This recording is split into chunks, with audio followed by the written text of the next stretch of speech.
तो आपने देखा ये प्रभावी class. DM doctor VK Singh ने कहा कि समस्त प्रधानाचार्य व्यक्तिगत रूप से अभिभावकों और छात्रों से संपर्क करें, जीजीआईसी में नामांकन के लिए प्रेरित करें, स्कूल के पीएम श्री होने की सूचना दें, पीएम श्री विद्यालयों के हेडमास्टर बड़ा अभियान चलाएं। उन्होंने प्रोजेक्ट अलंकार के अंतर्गत होने वाले कार्यों में गुणवत्ता से किसी भी प्रकार का समझौता न किए जाने के सख्त निर्देश दिए हैं। सुन लीजिए एक बार फिर क्या कह रहे हैं डीएम डॉक्टर वीके सिंह। अलंकार प्रोजेक्ट को लेकर गुणवत्ता में कोई समझौता नहीं होना चाहिए। जिला विद्यालय निरीक्षक पीएम श्री विद्यालयों का निरीक्षण करें। इस अवसर पर बीएसए आशा चौधरी सहित जीजीआईसी के प्रधानाचार्य को पर्सनली इंटरेस्ट लेने की हिदायतें डीएम डॉक्टर वीके सिंह ने दी। एक पीएम श्री विद्यालय कैसा होता है, कैसा काम करता है, कैसे मीडियम क्लास और गरीब क्लास के बच्चों के लिए शैक्षिक वातावरण तैयार करता है। अगर आपको इसकी वानगी देखनी है, आपको इसका उदाहरण देखना है, तो तीनों सेंट्रल स्कूलों में जाकर देख सकते हैं। कौन कौन से 3 सेंट्रल स्कूल? केंद्रीय विद्यालय पंजाब लायंस, केंद्रीय विद्यालय डोगरा लायंस, केंद्रीय विद्यालय सिख लायंस। हम आपको कार्यक्रम भी दिखाते हैं।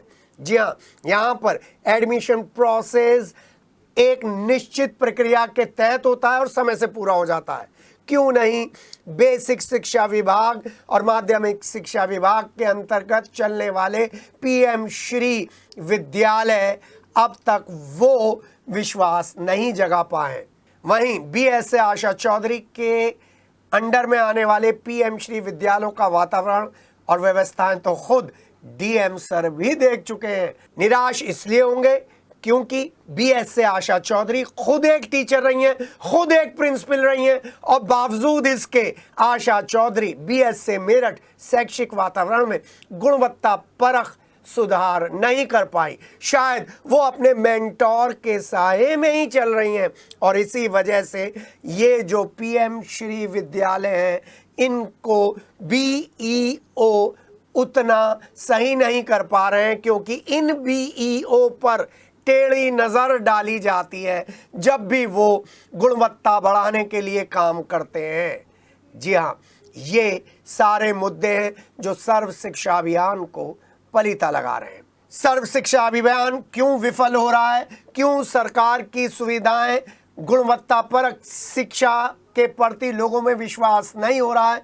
इसके लिए आप सिर्फ डीएम सर 3-4 जगहों पर जाकर अपनी गुपचुप रिपोर्ट तैयार कर लीजिए।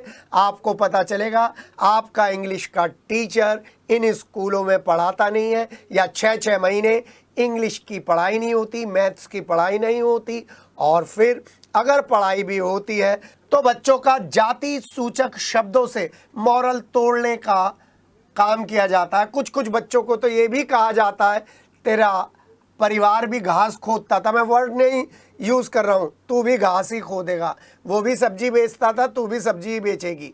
इस तरीके की बातें करी जाती हैं। हमें इस सर्व शिक्षा अभियान को लेकर सीरियस होना है, क्योंकि पब्लिक स्कूलों की मोनोपोली को तोड़ने के लिए सर्व शिक्षा अभियान प्रभावी होना चाहिए। क्योंकि जब पब्लिक स्कूलों से ज़्यादा सुविधाएं इन स्कूलों में मिल रही हैं तो फिर लोग यहाँ क्यों नहीं जा रहे हैं? मुझे याद आ गया बीएसए आशा चौधरी के शुरुआती दिनों का जुनून। बीएसए आशा चौधरी का जुनून वो खुद हमें लेकर गई थी और उन्होंने दिखाया था कि उनके अंडर में किस तरीके से मैथमेटिक्स की लैब, साइंस की लैब और कंप्यूटर एजुकेशन में काम हो रहा है। लेकिन फिर बीएसए आशा चौधरी मैडम आप किनके प्रभाव में आ गई कि जो लोग आपको गुमराह कर रहे हैं, आपका काम ही आपके साथ जाएगा। ये लोग तो आपका फ़ायदा उठाकर रास्ते लग जाएंगे। आपकी जो जवाबदेही है वो बच्चों के प्रति है, सरकार के प्रति है, शिक्षा के प्रति है, और यही बात शायद डीएम डॉक्टर वीके सिंह बताना चाह रहे हैं। जी हाँ, उन लोगों को आप चिन्हित कर लीजिए जो बार बार ईमानदार शिक्षकों और ईमानदार अधिकारियों के खिलाफ डीएम सर के यहाँ तक शिकायत करते हुए पहुँच जाते हैं। उन्हें डर नहीं लगता कि अगर उनकी चेकिंग हो गई तो उनके स्कूल में उनके बच्चे उनके बारे में क्या कहेंगे?